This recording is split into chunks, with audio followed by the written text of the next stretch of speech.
we all have trauma. We all have trauma. And that could be the big stuff, could be the little T stuff. Whatever technique it is we need, if we're holding on to the small T traumas, or go and navigate, see what they are, and then see if you can just let them go in whatever mindfulness or technique you want to deploy. But I do think it's important we don't hold or label it with the guilt and the shame that we often carry along with us. Welcome to the Mindful Paths podcast with Nick Day and Harry Kalimnios, where we explore the fascinating worlds of mindset, mindfulness, fitness, well-being, vitality, leadership, and personal development. Our goal is to provide you with the insights to help you live a more fulfilling, happier, and healthier life. If you're striving to be a better parent, friend, leader, colleague, or boss, or if you simply want to be more mindful and aware of the world around you, then this Mindful Paths podcast is for you. We invite you all to eavesdrop on our conversations, and we challenge you to discover a new insight to help you on your own journey towards personal growth and positive change. So sit back, relax, and let's begin our journey together on the Mindful Paths podcast. All right, good evening, Nick. Bank holiday Monday today. So what have you been up to today? It's been a good day. We started the day at a National Trust Centre, looking at houses, looking at lovely gardens, being outdoors. But last 5 hours, buddy, I've been sat in a car coming back from North Wales with the kids and 4 dogs, working on my laptop. Just got back literally 15 minutes ago, straight upstairs, power up my laptop, ready to meet yourself, put some positive energy back into my headspace, which has gone a little bit dull, having been staring at a moving laptop in a car for the last nearly 5 hours. How have you inherited 2 extra dogs? I thought you had 2 dogs. Now you've got 4. There you go. There's a man that listens and notices stuff for sure. Yeah. So my parents have gone. Well, basically, if people that listen to earlier episodes, my dad's been unwell and has terminal cancer. So he's decided to go and take a cruise and go and live life and see what the world has to offer. So him and my mum have gone on a cruise around the Mediterranean and have left us with their 2 dogs, which alongside our 2 dogs has meant we've got 4 dogs, which is very entertaining. Wow. So we've been going out. You know, it's good. It encouraged us to get out of the house, take them for long walks, go into the woods, go into nature. It's been nice. The kids have enjoyed it. National Trust Centre today took them a nice woodland walk through fields and saw sheep and lambs and all that stuff.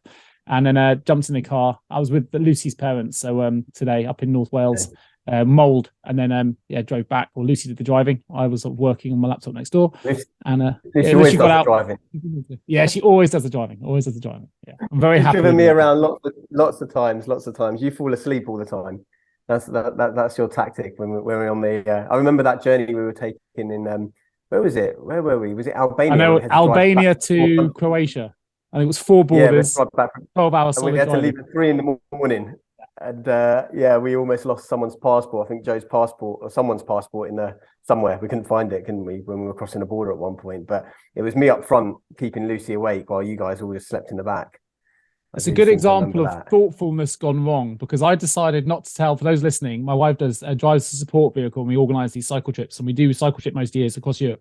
This particular trip, we started in Split in Croatia, went through Bosnia, Montenegro. I think Slovenia was in there, ended up in Albania. And I just usually I plan the trips in advance, tell my wife what driving we need to do, where we need to be, and so on. For this particular journey, we usually, in previous tours gone by, we've done 10 different tours, 10 different years, we leave the van in the country that we finish in. However, on this particular occasion, the hire company wouldn't let us leave the van in Albania, probably for obvious reasons at the time, but it was a long way away and we had to drive it back. Well, I thought I was doing a good thing. I thought if I told my wife that she had to drive it back on the final day at 3 a.m., that it would ruin her whole trip. She wouldn't be able to enjoy herself. And that would be she would just be dreading this drive. So I decided to tell her the night before. So we'd done 4 days of nice holiday.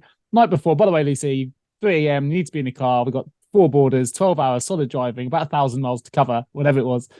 Is that okay? Apparently, it would have been a lot better for me to have told her earlier. Especially as I slept for the entire journey while she did the driving and you navigated, I think. Yeah, she was not happy. I seem to remember having to do that, but at least we got there, and I think we made it with about half an hour to spare as well, which was great. Yeah, I have a very understanding tough journey anyway, wife. So it's not surprising that she did the driving today either.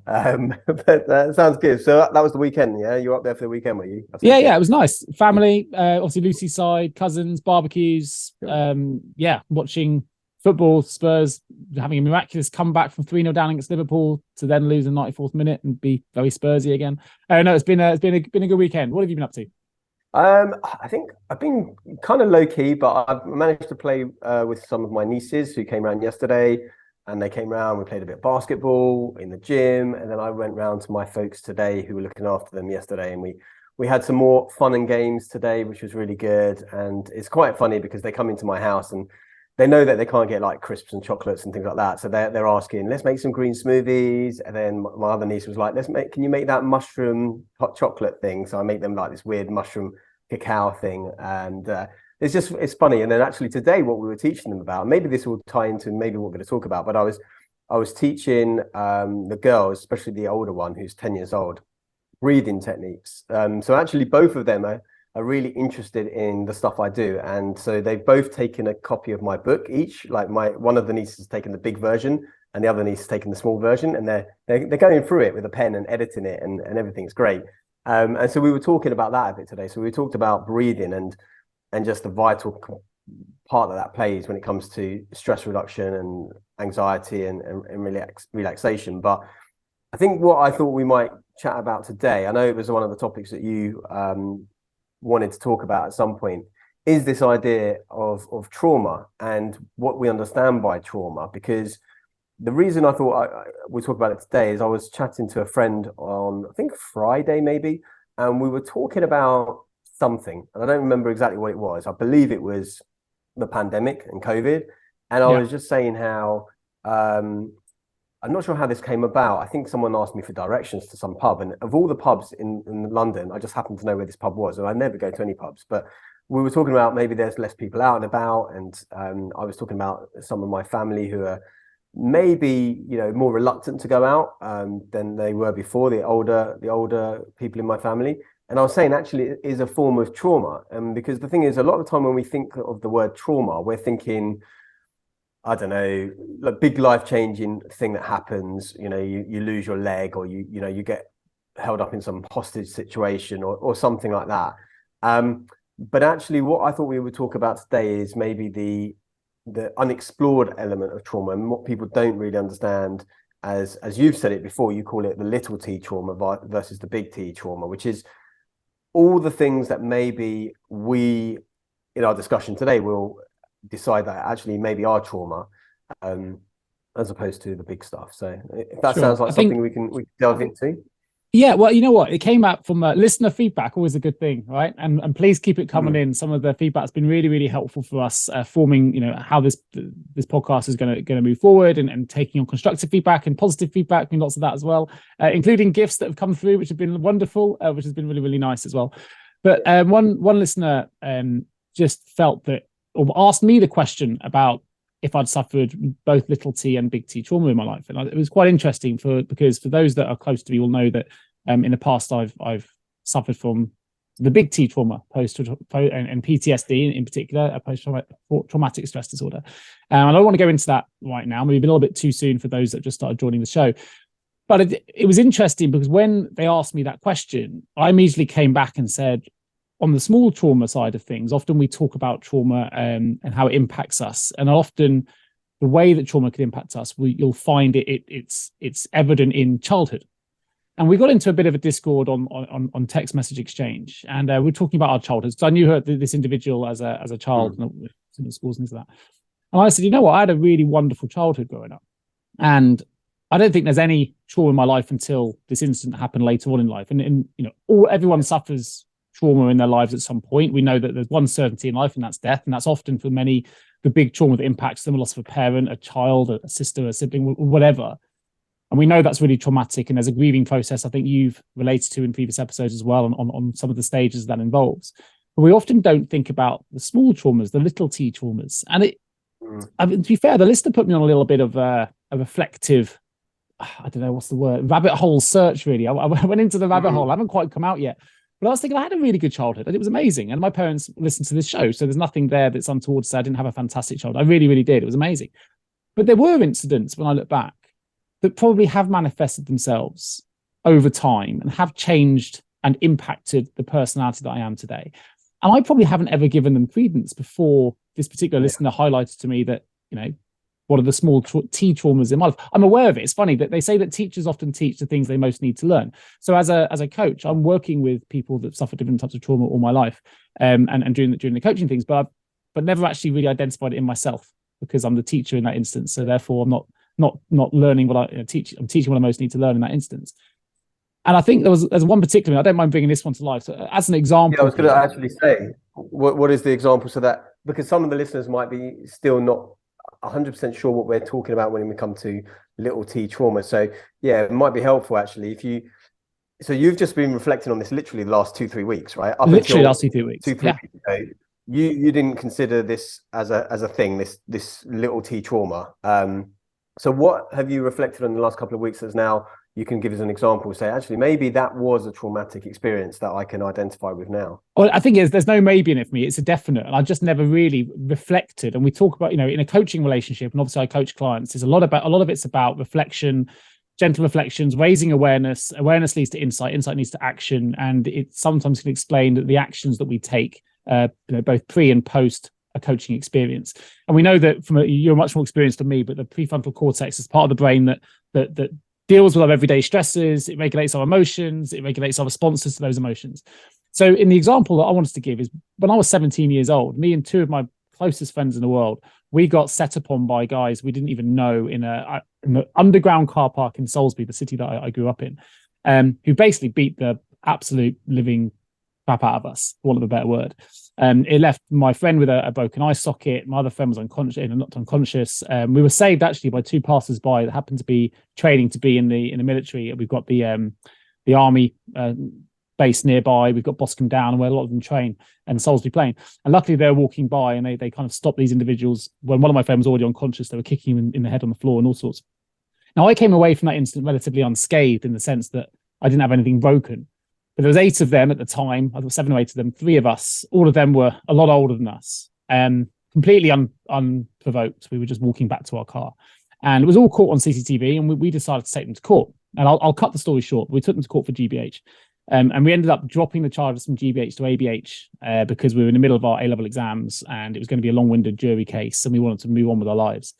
And we got there were several of the individuals were found guilty from the evidence that was there, which was a win in that sense. But when you look back at how that impacted us, so one of my friends ended up literally moving to Tibet and studying meditation and mindfulness and completely changed the individual that was, that outgoing, not saying that he isn't outgoing now, but outgoing in a different way, should I say. He had suffered from panic attacks for a long time. The other friend went a different way and got into substance misuse. Now, I didn't do either of those things. So I always felt that I was unimpacted by it. And I was the one that got away likely. But actually, if I ask anyone that knows me, they'll always say I'm very defensive. And when I look back at some of the things that I did at university, particularly in my first year, how defensive I was to anyone that kind of came into my space, or if I ever felt threatened, the way that I would react, I'm almost shocked at how I react now looking back. Never with violence, and that's not my kind of style, but I would definitely get very, very defensive very, very quickly. And I think I've held on to that. I don't think I've let that trauma necessarily go. It's somewhere at the back of me. I thought it started just, you analyze your own life. I think, God, for the last, 24 years, 25 years of my life, I've been holding on to that somewhere at the back of my mind. I've never really exercised that experience. I just always felt like the one that got away, because I wasn't the one that ended up with broken bones and didn't take the path of my other 2 friends. So I felt like I was almost the lucky one, but actually it doesn't mean it didn't impact. And then, of course, that leaves you on a bit of a path of other little traumas and how they've impacted you along the way. And it's important to stress that traumas with a small t can be anything from being bullied at school, from repeated things that just create that stress response. But if we don't deal with it, how it manifests itself. Yeah, this is maybe what I was going to ask you, because I think it's interesting that you label that as a small t trauma, because for other, and again, this is all about, it's all relative and nothing has meaning except for the meaning we give it sort of idea. But other people would consider that to be possibly a bigger trauma, right? Yeah. Now, yeah. Because when I think of little t traumas, I'm thinking even smaller than this being bullied at school business, because what I'm considering being a trauma, and this is where people might disagree, and I think I've heard, I think we both listened to Gabor Mate before, who's one of these experts in this field. But this was an idea I guess I first came across maybe probably about 10 years ago, and it's this idea that everything can lead to a little t trauma. So, for example, let's say you're 6 years old and your parents are late picking you up from school for whatever reason, there's traffic or something, that actually could be a little trauma event, because as children especially, we tend to create meaning behind everything that happens. So that meaning that person may at 6 years old develop, and again, they're not going to even remember it the next day, or let alone 25, 30 years later, but somewhere they're creating the meaning, I don't matter, or I'm not as important as something else. Or even if you're having a conversation with your child in the car, and you pick up phone to answer the phone mid-conversation, they may take the meaning that actually means that they're not as important as whoever else is on the phone. And so all of these things are what I would consider to be little t traumas, where they're just constantly adding to, I guess, our overall traumatic experience. So when we talk about traumatic childhood, that's what I'm considering as being a little t trauma, as opposed to, I know some. And I understand the contextual difference, because for sure what I went through would be a big T in many people's instances. I think for me, because I was the one that didn't take such a different direction post accident and didn't get as violently hurt as the other two in that same action, I guess I came away feeling lucky. So therefore, in my mind, I hadn't suffered any trauma whatsoever, which is why I kind of labeled it with the small t. In my mind, I felt like the lucky one that didn't get impacted. But actually, when we think about the actions I took, even immediately after that, so in the run up to going to the court, which took me 6 months to get to court, I continued to go out, because every time I went out, I would get attacked by someone I'd never met. My car got bashed up and all sorts, because they didn't want me to go to court. We were under witness protection. There was all these threats coming in. If you go to court against these guys, you're gonna, this, that, and the other's gonna happen. And I was getting attacked left, right, and center, chased through town and all sorts. It was really frightening. But the idea of being defensive was I wouldn't let anybody tell me what I could and couldn't do. So I continued to go out, even if I was going out on my own, almost to take a stance. Despite the threats around me, I didn't want anyone else to tell me how to live my life. And I've definitely held on to that. I think, I'm someone who, we're different in the way that we are as people, but I'm very, I want to make a decision. I want to go and do something. Like, there's no one that can tell me I can't do it. And actually, right on episode 1, I'd never even considered it, but I bet this plays a part. You mentioned when I did my Ironman recently, and I had a target of going under 10 hours, right? That was my target. The first coach I went to said, look, I can't take you on because I think it's an unrealistic goal based on your family, work commitments, and your age and everything else. But just hearing someone say I couldn't was like, well, that's absolutely, I'm going to make that happen and find a coach that will take me on. And I did achieve it. But I wonder if this all comes from, a manifestation of that. I don't know. Maybe I had this before. I don't know, because I don't remember far enough back. But it's funny how these things play and how they impact our personalities later on.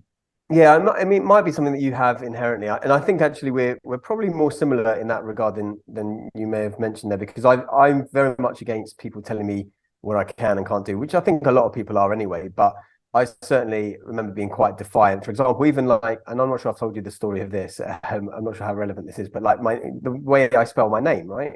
Hari, as opposed to Harry. And it makes actually more sense to spell it the way I spell it, because it's actually short for the fuller name. However, at the time that I changed it, which I think about 5 years old, when I decided to, because my name was originally spelled Harry on all my early school books and things. I never knew that. Okay, I'm learning. Yeah, and so my name was always spelled, like, from my parents and on the books and the teachers, it was always Harry. And then one day I just decided, no, I don't want to be like every other Harry. Not that it was a particularly common name then anyway. And I decided to change it Hari. And I didn't actually know until years later that my full name, Harry Laos, is Harilaos. I just decided to change it to Hari, and it made more sense to me that way. And then years later, I realized it made even more sense because it's actually the first half of the first 8 letters of my name. And so I just didn't like that idea of following the crowd. And I tend to be someone that doesn't like to do that, right? Everyone in my family was eating white bread. I was at 6 years old, 5 years old, deciding that I'm going to eat brown bread. And I just like to be a bit more defiant, I think, in certain ways, and not do the traditional way of doing things, I guess. But I guess going back to the trauma aspect, I feel like from what you're saying, that was actually pretty traumatic, right? We're talking about you actually are having life changes from it, because you're deliberately going out seeking this kind of, and I guess not conflict, but you don't want to be boxed down by this fear of being attacked or anything else. So you're going out of your way to go out by yourself. What was then? I mean, I'd like to think I'm past that bit now. I think it just left me on down a bit of a process of self-discovery, right? Which I think is really important. We do that. We take time to look inward. We're so keen to look outward. There's a quote, I'll get this wrong, I can't remember who says it, I'll maybe look it up in a moment, but it says, people that look outward dream, people that look inward awaken. And that was really powerful. I can't remember who said it, if I've got that exactly right. But it does awakens things. We can all dream, and that's great. But when you awaken what's inside you, that's when real powerful things, I think, can happen when you look inside. And I think looking inward, even at those instances that happened when I was 17 or 18 years old, or actually I think I was maybe even younger than that at the time, they've been quite powerful. And there's other things as well along the way that I just kind of forgotten. You bury them. And we've suffered a miscarriage in my life here. And that would be a big T in many people's lives. And it wasn't in mine. I wasn't ready at the time. And I remember having that different feeling of wanting to be there for my wife from one angle, and on the other side going, actually, I wasn't ready for a child. But actually, I think it's called a miracle baby or butterfly baby. There's a name for it. But we then conceived Eva, my daughter, who's now nearly 14, during what would have been the term of the first child. And so obviously Eva wouldn't be able to exist had the first one miscarriage not happened. So for me, she is a miracle girl, and it gave me that time and space to be ready. And I'm the most emotional I've ever been in my life was the day that Eva was born. Like if I could describe happiness and bottle it into one particular moment, that was the moment of my life, really. And yet, when we had the miscarriage, that's not how I felt. I didn't feel sadness, because at that point in my maturity, my life, I just wasn't ready. But that would still be a small T. And I know you're saying, actually, the small T's can be much, much, much smaller than that. It can be as much just being late for being picked up, or a name calling, or anything that can happen. It's how we take that on and how we respond to it. This is why I think actually the small T's are somewhat more dangerous than the bigger T's, because the bigger T's you identify and you can figure out, okay, I got into a fight when I was 17, or we had a miscarriage, etc., etc. The small T's, I think, are the more troublesome ones in one regard, in that we don't often know that they exist. We don't notice them. Why I'm doing this at 45 is because of something that happened to me when I was 3 years old by, I don't know, going up to a group of kids who were playing, and then they just ignored me, and then suddenly I find it difficult to go and approach new groups of people. And it actually comes out when it was happened when I was 3 years old, and I took this meaning that people don't approach me, whereas in reality, who knows, right? 3 years old, they don't even play together anyway.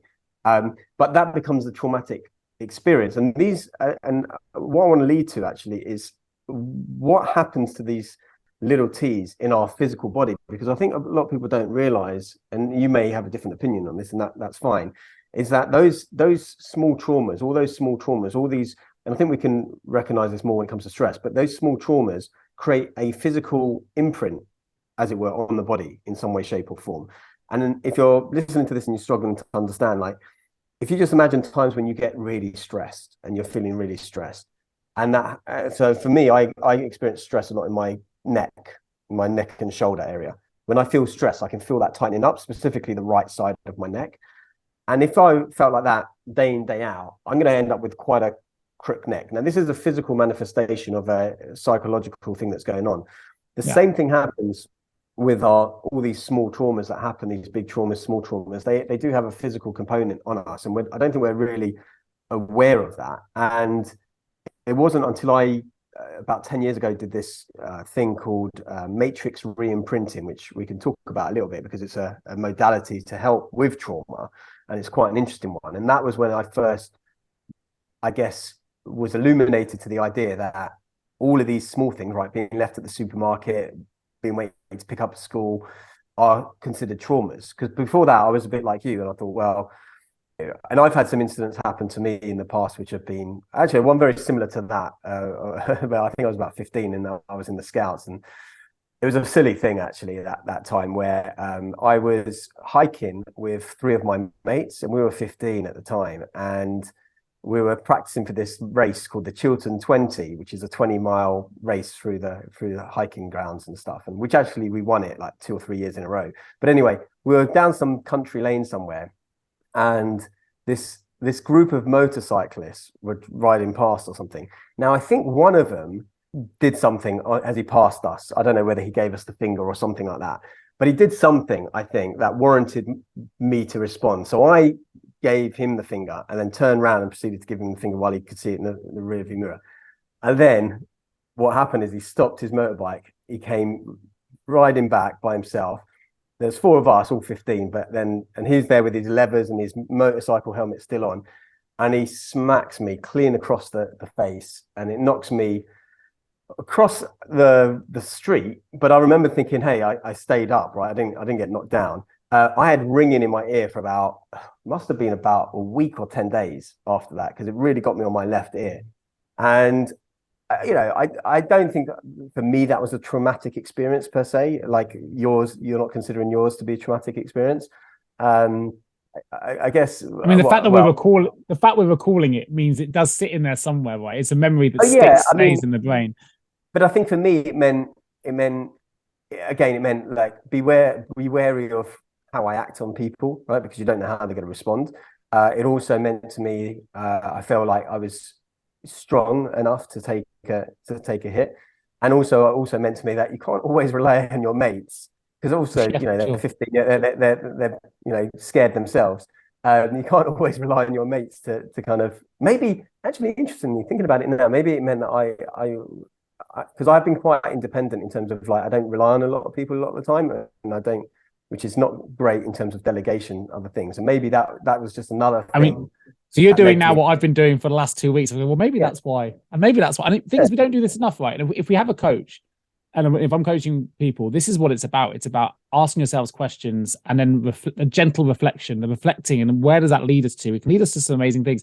You giving me that example, or listening out loud. I want to get into the modality piece, because obviously we don't just want to talk about our traumas all the way through the show and not give people why we're going there, because there are things we can do and things that can help us along the way. But also, just talking about opening like we are now can lead to insight. So you giving you that story has reminded me of something that I hadn't really considered. So I'm going to go back into the rabbit hole. But go for it. So this is a trauma that I haven't even suffered, but you're talking about the little things, and yet I have. So let me explain this to you. And this is absolutely true. And this is deep rooted for me. And bless my mum, I love her to bits. But my mum had a recurring dream when I was a child, and she had it every single year. And that recurring dream should I say, I think I was about 17 when this day in inverted commas supposed to have happened. But she used to dream, and from about the age of about 4 or 5 years old, that I drowned and died. Right. And as her son, this was a very traumatic dream for her. My mum was quite spiritual anyway, and she would, she's a big believer in certain signs and dreams. And she's, if you're that way inclined, these things are even more real. And she'd have this every single year.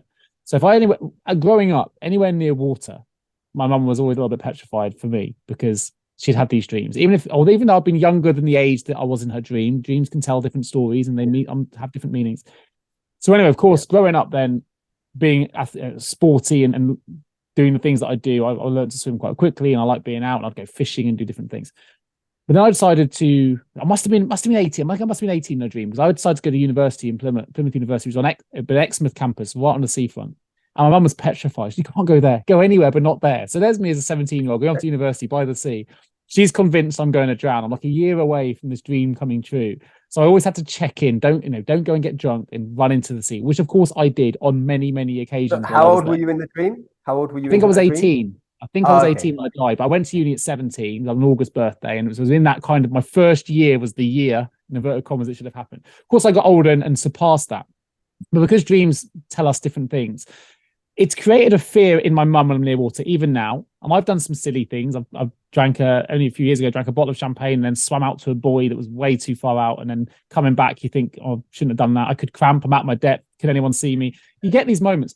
But the reason I think I panic is because I've got my mum's voice that's been telling me every single year from the ages that I can remember, 4 or 5 years old, of I'm going to drown in water. Which makes me petrified of the stuff. So I go and do these Ironman events, which are 3.8K swims in the sea. I train in open water. I do the whole thing scared out of my wits that this could be my time. And you might laugh, right? I'm laughing as I say it because it's so ridiculous. But somewhere imprinted in the back of my brain is this fear that if I am going to go early, that my mortality will be taken not by disease, not by an accident. It's going to be taken by me drowning somewhere, because that's what my mum dreamt for a recurring every single year for the first 18 years of my life. And I think that's although I've never actually drowned, obviously, but there's a trauma there of her telling me that dream, and she's doing it to protect me. Of course she is, and because she worries. But it's made me change my actions in water. It's made me panic in water. It's made me be less confident. Right. And it's funny how these things slowly but surely. So I think it's that the small T's can be cumulative. I think so. I wanted to go with it. It can be really small, but if they happen over and over again at different times, it can become much bigger.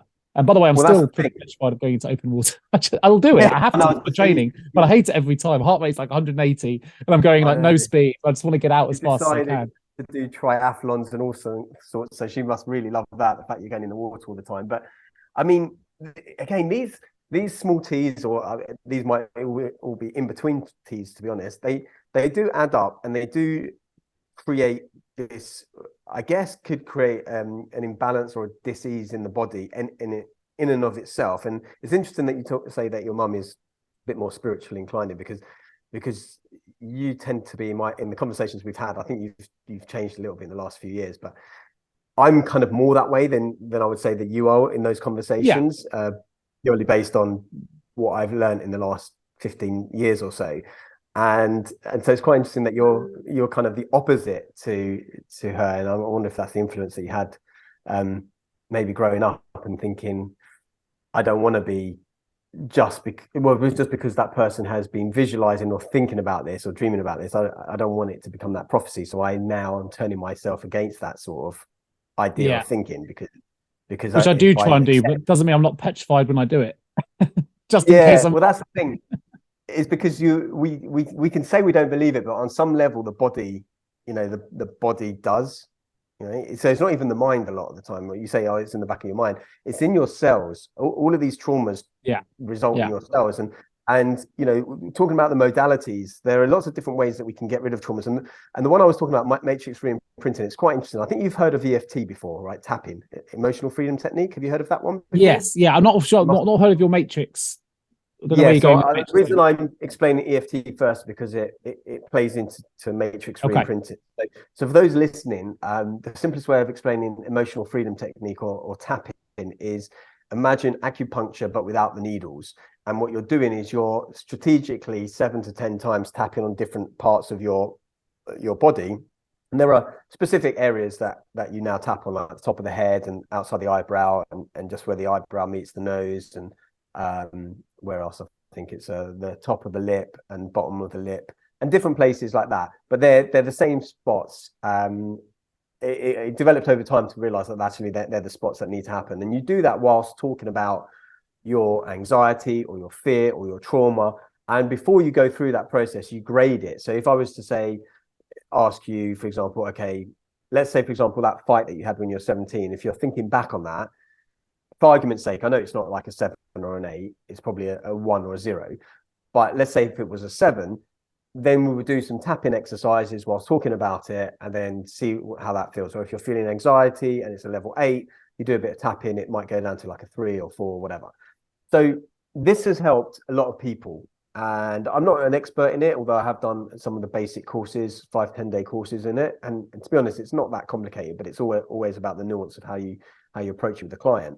But matrix re-imprinting takes it a little bit of a step further, and it introduces the concept of effectively tapping on your younger self. So what you do is you essentially go in your imagination, as it were, back to a traumatic experience. For example, let's say there was that traumatic experience that you had, and you came back from that fight or that altercation that you had, and you remember there was a time in your bedroom and you were, I don't know, afraid or whatever it might be.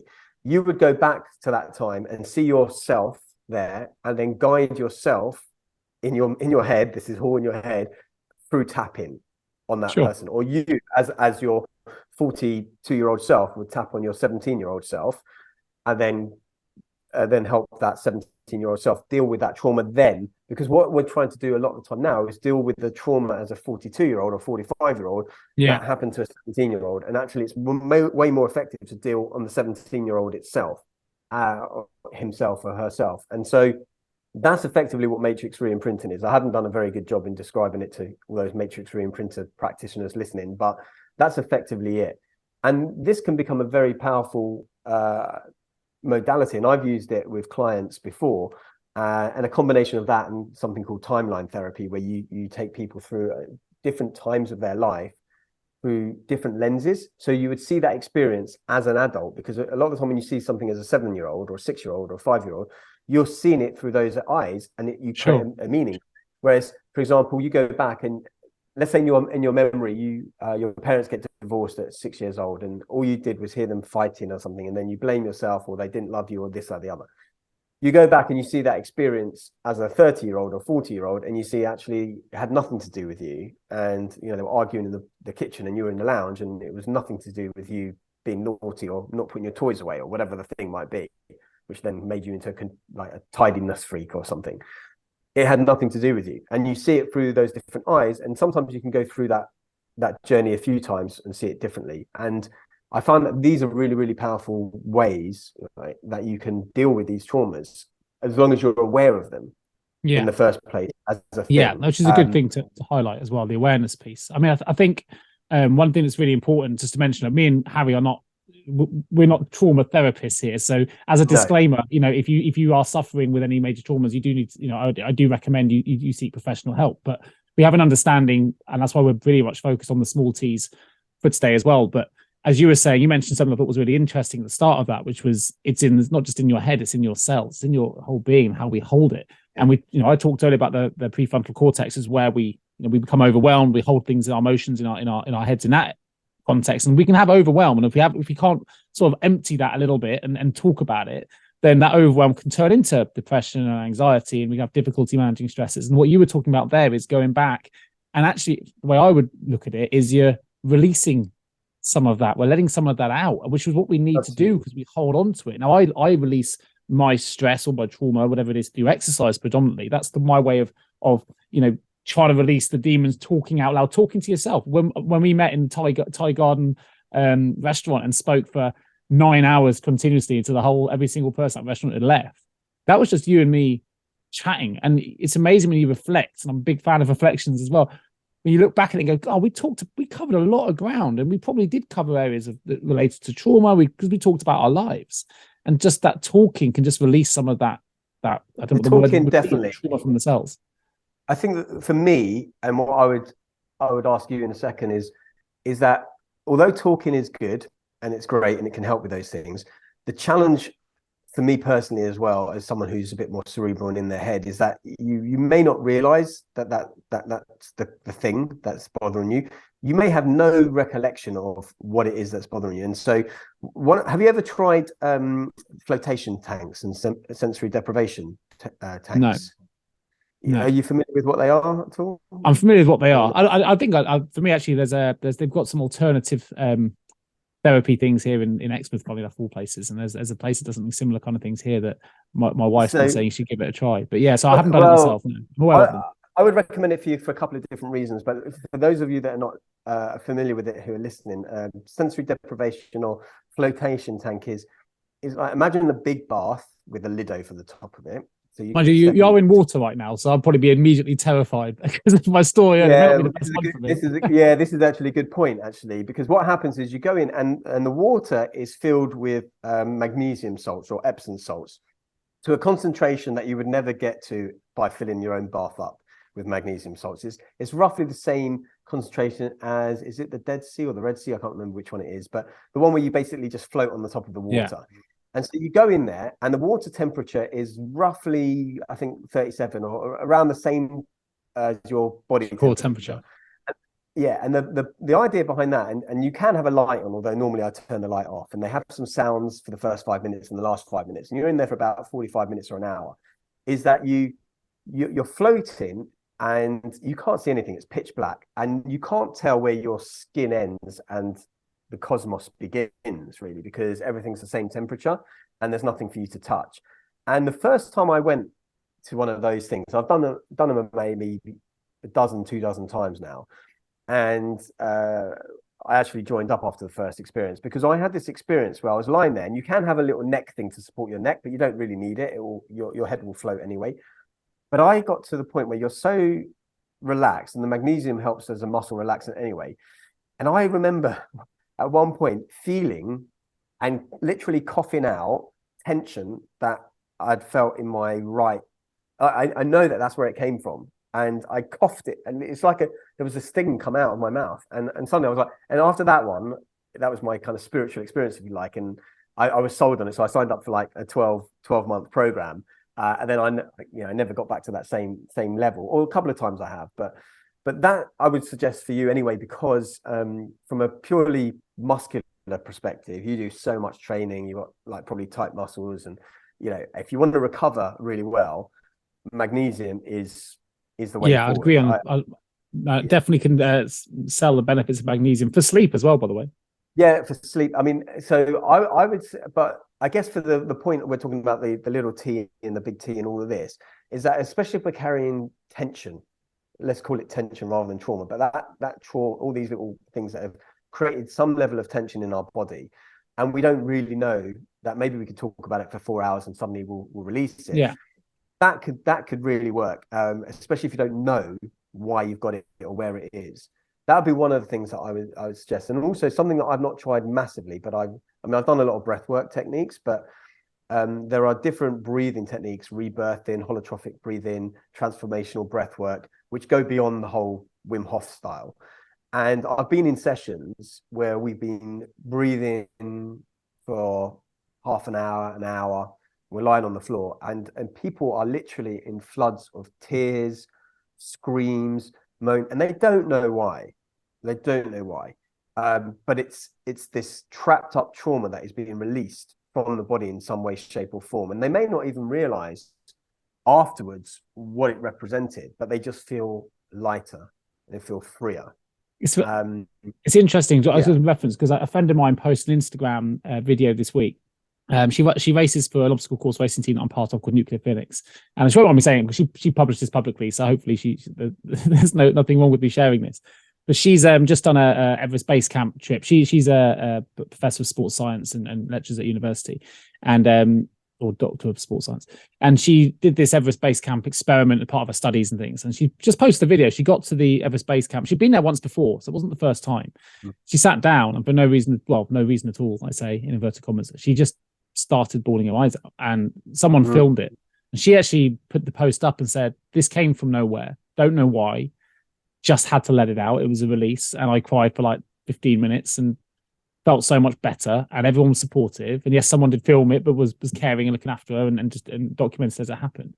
But as a release, it was really powerful just to watch a friend cry. But it wasn't a cry of where you wanted to, she kind of, you read the post and it tells you, I'm not looking for sympathy or anything like that. It was just a release. It was just something that came out of from what would have been quite a probably tough experience of getting to Everest Base Camp, and the trekking and the air, the oxygen, the lack of the digital detox, probably all those kind of things that kind of play in.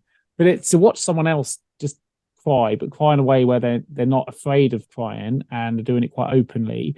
I think it was quite a powerful, one of the most powerful Instagram videos I've seen one of my friends post generally. And the support on that post kind of demonstrated that. I don't know if the flotation tank stuff sounds great. I'd be well up for that kind of thing, but it's not accessible for everybody. But I'd like to get your take. No, but breathwork generally can be, because you have to be a bit careful with the breathwork stuff, because I know there's a lot of online stuff you can do where you may be on a live online retreat, as it were. But usually this kind of breathwork, you would require a sitter or in an environment that you can be in with other people rather than purely online. But it is probably more accessible than maybe the float tank for a lot of people. But I guess the point I'm trying to make is that with the trauma, because again, people listening to this might be thinking, I haven't got trauma. We all have trauma. And that could be the big stuff, could be the little T stuff, or the big T stuff that you've been talking about, or it could be those really tiny things that you're just not even aware of. Yeah. Here's the thing with what would be a little T, but it's not really, because it made an impression on me. I remember one time, I don't know if my friends who are involved will be listening to this or not. I've shared this podcast with them. I don't know if they're the people to subscribe, but I won't mention their name. But two of my good friends at secondary school, and I remember I went around to my friend's house once, and I was probably 12 or 13 years old at the time, and they kept asking me these weird questions, because I was had a girlfriend, okay, and we'd only dated a few weeks, I guess, but they were asking me these weird questions about if I liked her, and also the way that we got together was a bit of a ruse, like we were pretending to be boyfriend and girlfriend to make someone else jealous in some way. Then we ended up becoming boyfriend and girlfriend. Anyway, and then I was hearing something happening next door, and then the door opened and closed and left, and they were like, "Oh, it's just my sister. It's no one really." And then it transpired later that it was this girl was there, and I felt really kind of betrayed by my two best mates, why they were, I guess, colluding together. And I think that, you know, these little things again, as we talk about them, and I've thought about this before, but they all lead to, okay, maybe that's why you're not as trusting in this way, or maybe you're not dependent on other people in the same way, because you have all these little experiences that then lead you to believe that, and you might not put them all together. Sure. And so, yes, talking about it can help, but I think if they're even more subtle than that, and you don't know that you're holding on to these things, then these other modalities, I don't know if you've come across anything that can help you other than what we've talked about, like with the EFT and the breathing and the flotation tanks. Yeah, there are some. This is going to sound terrible. You've just given me a traumatic story, and I'm just going to tell you what first came to mind when you started saying it. And this, I'm going to apologize because it made me laugh. For any Alan Partridge fans out there, you might understand this. I'm going to lighten the mode a little bit. But you said, you know, I had two school friends. You kind of gave a bit of detail away, and I won't give their names away, but I don't know if you ever remember the Alan Partridge sketch. But I was almost imagining you to say, I've got two friends. I won't give their surnames away, but I'm talking about Jose and Pedro from Little Shepton. You know, but in order to save their identities, I won't tell you their surnames. I feel like you gave us everything there. They will definitely know who you're referring to. They'll probably know who they are, because it happened. You know what? Actually, they might not, because for them it might have just been a normal Tuesday, right? And that's a good point. Yeah. You know, it won't register that I'm talking about those people. Maybe if they remember the whole situation, it will. But I think they're not. The point is that they maybe weren't doing this maliciously or to collude with each other. It was just kid stuff, right? And I think sometimes, and this came up when we were doing matrix re-imprinting and EFT, I think it was, is that, let's say this trauma is, you know, you were 6 years old and your other 6-year-old friends made fun of you in some way. Now you're a 45-year-old man. Are you saying that if a 6-year-old right now came up to you and started making fun of you, you'd actually be offended or take that to heart too much? Probably not. So why are you letting that happen now? Because every day you're letting that 6-year-old. That's kind of where I was going to go. I think there's a point here where we've got to take some accountability for who we are now as well. Not always let the past govern who we are now. We got some. So you mentioned Gabor Mate earlier, and a little bit here. We've got to. Well, I say we've got to. In my opinion, and this is, you know, everyone's got to deal with it differently. But whether it's breath work, whether it's meditation, whether it's practicing mindfulness techniques, whether it's exercise for me in running, a lot of it is about letting go of the past and focusing on the present. We talked before about the breath work takes us immediately into the present. And if we don't, I don't know who said it. I don't know if anyone said it, but I'm not sure. I've heard it out there somewhere. You can become a prisoner in your own mind if you don't let things go. Now, there's a Gabor Mate talks about in one of his books a really major incident in his life where he hits his 3-year-old son for not singing happy birthday to him. Now, go and listen to the book or read it if we want to find out more about that particular story. But what he says there is, look, it's not that he's not ashamed of what happened at the time, but he no longer holds shame, regret, or guilt to that action, because he changed who he was after that action. And actually, the things that pull us back into the world of trauma and fills our minds and our cells and everything else, our mindset and all the things that happen to us, is when we don't let that stuff go. And the shame and the guilt can be absolutely paralyzing. And he doesn't look back now. It's not just paralyzing for him. He talks about his child. He co-wrote his last book with his son, who I think is now 39-ish. I think he's 39 years old. And his son doesn't want to be referred to all the time as being the boy that got slapped, as if it changed him. Because he's like, look, the dad I remember was an amazing dad. I don't remember that. And maybe he does. Maybe it's locked in there somewhere. But ultimately, he doesn't want his own life to be governed by an incident that happened when he was 3 years old either. So he talks about it quite openly and says, look, it's something that shouldn't have happened, but I have to let go of the guilt and the shame and the regret because it did happen. I can't change it. It's happened. It's out there. I can't pull it back. What I can do is reflect and use the learnings to become a better human being for tomorrow and be present today. And I think that's really powerful. I think there's I can't change what happened to me when I was 16 or 17, but I can let some of that go. And I don't want that to hold me back to the person I want to be tomorrow. Yeah. There's a story. I like my Zen Buddhist stories, but there is one out there where I think there's a woman who comes to a Zen master with some trauma, and she talks to him about the incident she suffered, and he says, "Would you like a cup of tea?" And he pours the cup of tea, and as she's talking, he continues to pour till the cup starts overflowing, going everywhere. And she says to him, the tea is spilling everywhere. You need to stop pouring. And he said, "Well, your cup is already full of pain and trauma. I can't help you until you empty your cup. Similarly, I can't pour you any more tea until you empty the tea in front of you." It's kind of saying we've got to empty it first. And I think what you talked about there with the emptiness of the people just crying or yelling out in the breathwork exercise that you've been in part of, or whether it was you leaving the trauma in your muscle pain, we did the flotation tank. Or for me, I think talking is incredibly powerful. That's why I love coaching people, talking people through and hearing. When you say things out loud, they sound different to how they sound in your head. You can sometimes surprise yourself. You speak out loud and go, "Oh, I just said that. What that feels different to how I thought it would feel." And just emptying our cups. So whether that's emptying ourselves, emptying our minds, whatever technique it is we need, if we're holding on to the small T traumas, or go and navigate, see what they are, and then see if you can just let them go in whatever mindfulness or technique you want to deploy. But I do think it's important we don't hold or label it with the guilt and the shame that we often carry along with us. And I think if you look back, I'm going to label it back to my small T, there is some guilt there. And I had never realized it. The guilt for me was the one that got away. So my two friends got the broken bones and all of them changed their lives and took two very different focuses. And I was all right. And I think there's some guilt there. Why was I the one that was okay? Well, how was that fair? That's why it hasn't impacted me, because I didn't, I got punched and hit like you did with that individual, but ultimately it was bruises and it was the ego and the psychological battering, definitely, but I didn't appreciate it at the time. But there's definitely some guilt and shame that I didn't like they did, that I didn't go and, for example, one of my friends getting kicked in the head while he was unconscious by 5 guys. I was being chased by 2 of them. I could have ran towards him, but I was running away from the other 2. There's little things you could have done differently. Yeah. Who knows how that would have turned out? But there's shame and there's guilt there that I need to let go. It was 25 years ago. No, it's not helpful for me now. But I just think it's, I don't know where I'm going with that really. But I think there's an emptying you need to do. I think that's why it can be helpful. Absolutely. I mean, it's the old Frozen adage, right? Let it go. It's all about letting it go. Yeah, there you go. I think it's so much easier said than done. And we haven't talked about it now, but I was in another altercation with some people down in Bournemouth like 20 years ago now with my brother-in-law. And again, there was, I think, three guys, similar to you, ended up in court and all sorts of things. He actually ended up hitting his head on the curb and having a brain aneurysm. And they tried to say that it could have happened at any time and it wasn't necessarily being smacked in the head and hitting the concrete. But as a result of that, now subsequently he has, we think that the fluid eventually went down his spine, and now he's got this spinal condition, which makes it very difficult for him to walk and have balance. And it's called arachnoiditis, which has got no cure to it.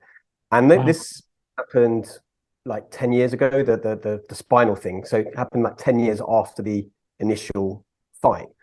And I feel guilt to some degree, and I'm doing my best to let that go. And he said let it all go, and he doesn't actually remember what happened on the night of the fight, but I won't go into the details of it. But I feel somewhat responsible for the altercation in the first place. But at the end of the day, they're the ones that threw the punches and came at us. It wasn't the other way around. Yeah, we were just defending ourselves. So I guess I guess what I'm trying to say is it's a lot easier said than done, the idea of letting go. And I think, I don't know, I guess part of the journey maybe is to acknowledge that you're holding on to that in the first place, because you've got to acknowledge you've got a full cup in the first place in order to empty it.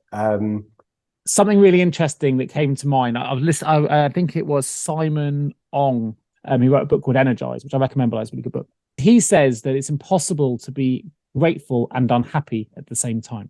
For me, that's really powerful, because you were talking about then you've got to be aware of your cup being full as well, and being aware of what we have, because we can get caught up in the unhappiness of the things that have gone on. For some people, that I understand, that's incredibly difficult for some majorly traumatic incidents that may have gone through.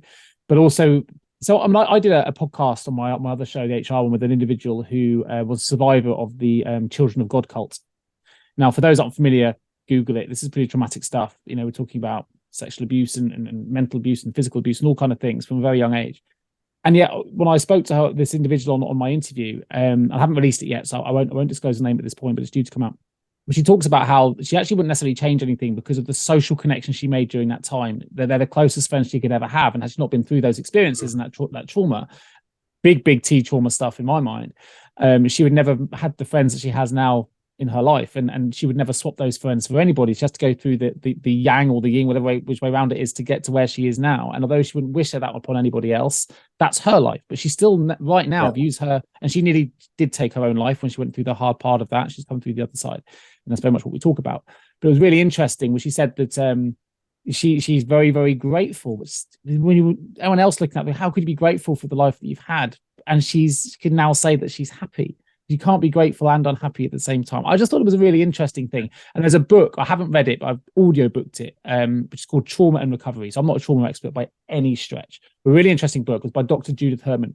And she said one of the things in that, and this is talking about big T stuff again here, people that suffered certainly big T trauma, they need to be empowered to take their own choices and decisions about their recovery. So you and I can't tell you to let it go. That isn't going to help. No. I'm not giving you, you've got to take the ownership of that choice of what you want to do, whether it's breath work, whether it's now, going back into being vulnerable, whatever. Someone else telling you to let it go isn't the answer. It's how we navigate that separately. It's about taking responsibility a lot of the time. Now, you could not necessarily responsibility for the thing that happened to you, but like you say, responsibility for your own recovery from it. And I say to people who are challenged with this, and it's a bit cliche again, but I say, if you're not responsible, then you can't be response-able, because if you put that onto something or someone else, you've got no power to make the change to the thing that happened to you. So even though you're not to blame, because blame might be a different situation, if you find that you can be responsible for it in some way, then you can be response-able and you can be able to move forward. It's like if a new CEO comes into a failing company, yes, they're not to blame for all the things that happened to that company. But if they stand there in front of the press and say, I take responsibility for where we are now and where we're going to go forward and how we're going to get through this, the stock price will probably be fine, right? If they start blaming everything on other people, then you've got no power to make the change yourself. So it is about taking responsibility for where you are, not necessarily you're to blame for what happened to you, but you can be responsible going forward for your recovery. But I just wanted to, as we were talking earlier, and maybe bring it to a slightly more tangible point for people in their everyday, in that what suddenly jumped at me is sometimes we have lots of conversations with people at work and we're left with what I would call a little bit of a charge. Now, what do I mean by that? I mean, there's something that's irritated us in what they've done, right? Maybe they've shown up to the meeting late or unprepared, or maybe they've taken credit for work that was really two of you working together. And we don't say anything, right? Because we don't want to ruffle feathers. We don't want to, we think it's not a big deal. But all of those small charges do build up over time. And what you were talking about before about talking, and that was in the context of us having our chats in that Thai garden, something else.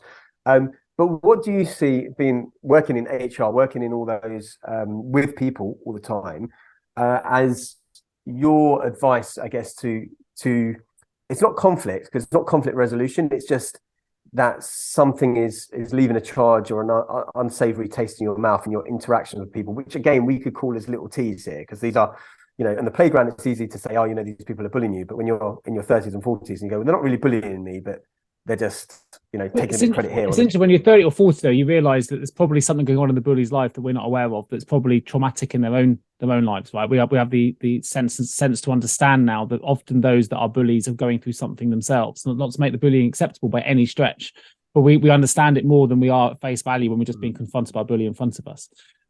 So going back to where you were, I think we can incorporate everything you've mentioned. I mean, I'm a big believer in breathing 7 times before I'm going to make a really, if I feel like I need to react impulsively, that's something inside will say I need to breathe 7 times here, because otherwise I'm going to react in a way that I'm not going to like, potentially, right? And I'm, and we have that fight, flight, or freeze. Sometimes I will go into fight mode and I'll come straight out that defensive bit I talked about right at the start of the show. Take 7 breaths, reflect, and then see if my reaction is the same. It very rarely is. And so I think that's something we can do to manage it. I think something really interesting, though, is when we are often triggered by the things that happen, someone being late, for example, we think it's rude. I'm using that as a really simple example. We're in an HR meeting and someone turns up late. We don't know what's actually happened in that individual's life to the reason why they are late. Maybe they've had traumatic news. Maybe there's been a major accident. Maybe they are just late as well, by the way. But we don't know. But we're so quick to react and to judge. And actually, I think sometimes we're wrong. It's same with road rage. Someone cuts you up and we get all angry. We don't know why they've done it. Or maybe they're rushing because their child's being into hospital and they weren't thinking. I don't know. But I do think there's a way that we can change the narrative in our minds to create a better narrative for ourselves, just to ease that stress. Because we create that stress in our body by our reaction to it. As you say, we're giving meaning to something, which you talk about a lot, right? We feel what we think. If we're pissed off by someone being late, then we're going to start feeling pissed off ourselves, and it's just not helpful.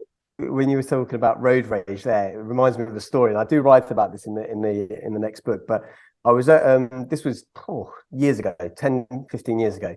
I was at a set of traffic lights nearby, and I was going straight, and there were 3 lanes, I think there were, and I was in the lane that I should have been in, and I was driving, and this guy who was on my left, so I should have really gone in front of him if I'm on the right, was on my left and was like putting his foot down to get ahead, and he got really irritated with me, and did a bit of road rage through his window, and I immediately I thought to myself, similar to what you say, right? I don't know what's going on, right? And I thought to myself, actually, I feel sorry for him that he's not able to manage his irritation or his impatience in another way, and he's able to do that. And so I just let it be, and I was like, so I didn't hold on to it. I let it go. However, and I don't normally take that route, so I hadn't taken that route again for now 4 years or something. And then I was taking that route again, and then what I realized is that the lane that I was in was a right turn only lane, not going straight. So he was actually right, because I was wrong in that I was going straight when I should have been turning right. And I thought, and then it suddenly made sense why he was getting irritated with me. And I thought to myself, I'm really glad that in that moment I didn't make a deal of it and try and react with him. Stick your finger up and having him chase you down and punch you across the street. Actually I was wrong. I was totally wrong. We've all done that, right? I mean, no one, I think everyone listening to this who could say there's some time in their life where they've reacted in a way and realized they were in the wrong. I think there's also a bit here where you can think about, look, sometimes we're unhappy with the way people react to us because of the way that we see the world. But actually, if you put yourself in the other person's shoes, with the upbringing they had, with the education they had, with the social and economic background they have, with all the little things that play into the personality that they have, it's only when you think about it in that context, you have to ask yourself, would I have reacted the same? And we can never really answer the question because we have our, you and I were brought up differently, different households, different parts of the world, different parental views, different political views. All those things shape who we are in this moment. And sometimes we're quick to judge based on who we are. And actually, we've got to let that, for me, it's not always easy, by the way, and I'm by no means perfect, but we've got to try and leave that ego at the door. There's one thing that is true. I talked to my daughter about this literally last week. We are many things. Like we say, I am happy, I am angry, I am a footballer, I am a parent, I am a business person, I am an entrepreneur, I am an Iron Man, whatever. The only thing that's absolutely true in all of those statements all of the time is I am. Everything else is a label. Everything else we've labeled. I am, you can bring this into a traumatic context. I am a victim. I am unfortunate. I am, whatever. The only thing that's really, really true in there is the I am. And well-being is innate. If you think about it in that context. And I think that's why when Dr. Judith Herman in her book talks about giving people choices, not always, but in many traumatic incidents, we didn't have a choice in that situation. It happened to us and we feel like it wasn't to us. So therefore, you don't want to be told anything. You want to have a choice in how you come out of it in very simple terms. But well-being can be innate.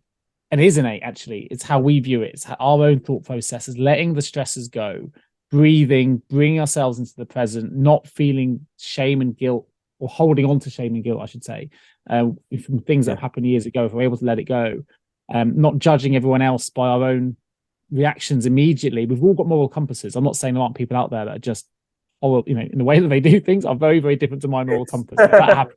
I'm not saying everyone is perfect by any stretch, but sometimes we react too fast. And I think as long as we're able to live within our own moral compass, with our own innate well-being, and we're comfortable with the I am statement, you can add whatever label you want. What's the label you'd like to add to yourself? That's the bit I'd reflect on. What's the I am you want to be? I am, a wonderful parent. Well, I want to live that way.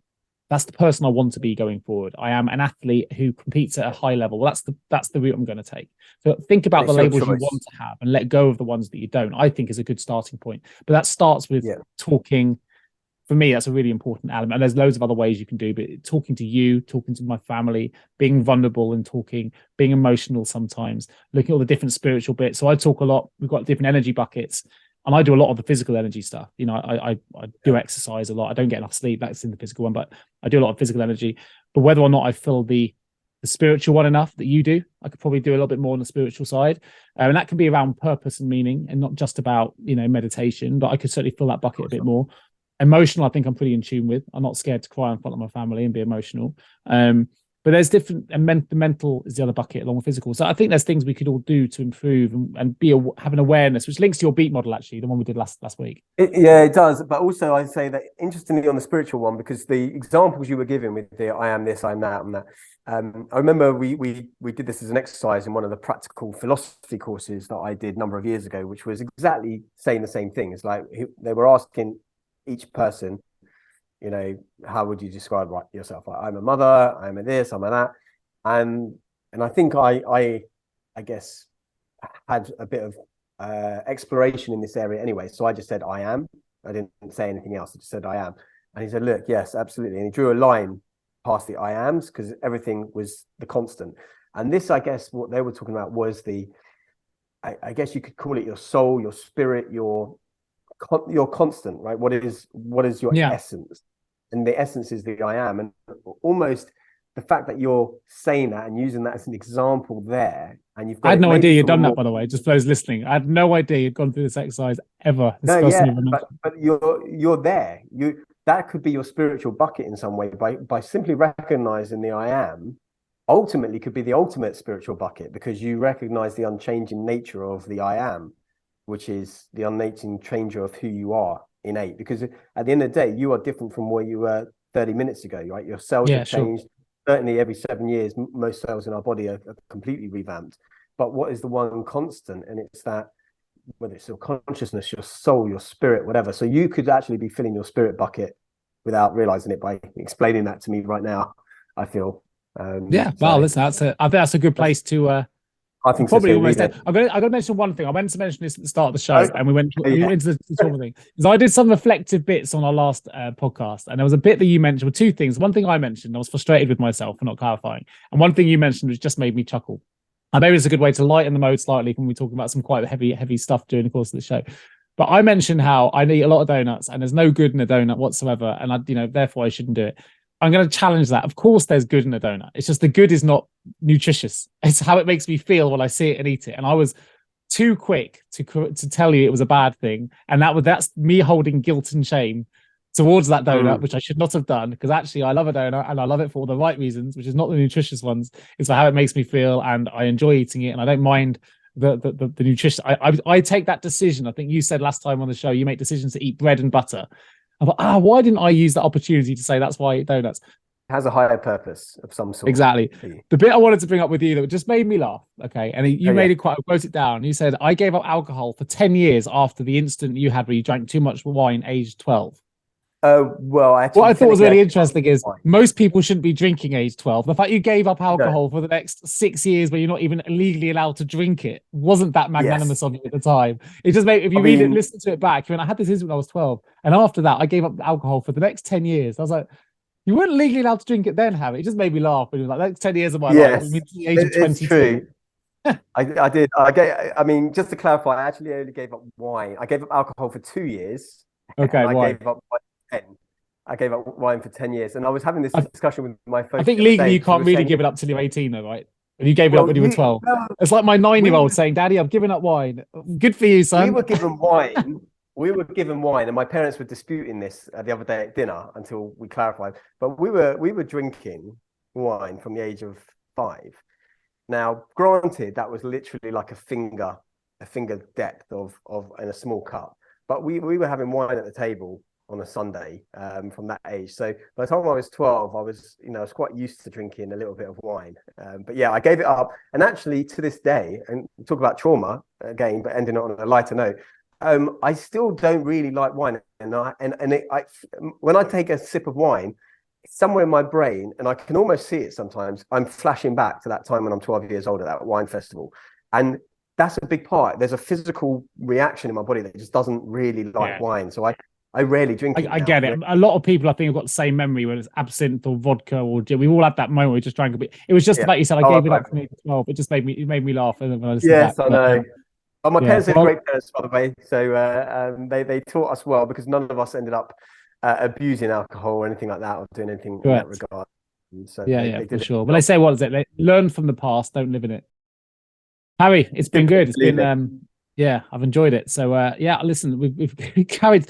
I'm going to have a disclaimer at the start of the show, because we're not therapists in the world of trauma, but everyone goes through it, and we thought it'd be an interesting topic to talk about. And thank you to the listener that actually brought this to the fore for me, because it sent me on a bit of a spiral journey for the last 2 weeks, examining all the mini T's in my life and how they may or may not have impacted me now. And I think that's it's been a really interesting and insightful journey for me, and it's about raising awareness. Awareness leads to insight, insight leads to action, and it's I think it's interesting. All right, well, I hope our listeners enjoy it. Share this with one or two friends that you might think might benefit, and let us know your feedback as well. That'd be great. Fantastic. Thank you, Harry. I'll catch you again next week, buddy. Take care, Nick.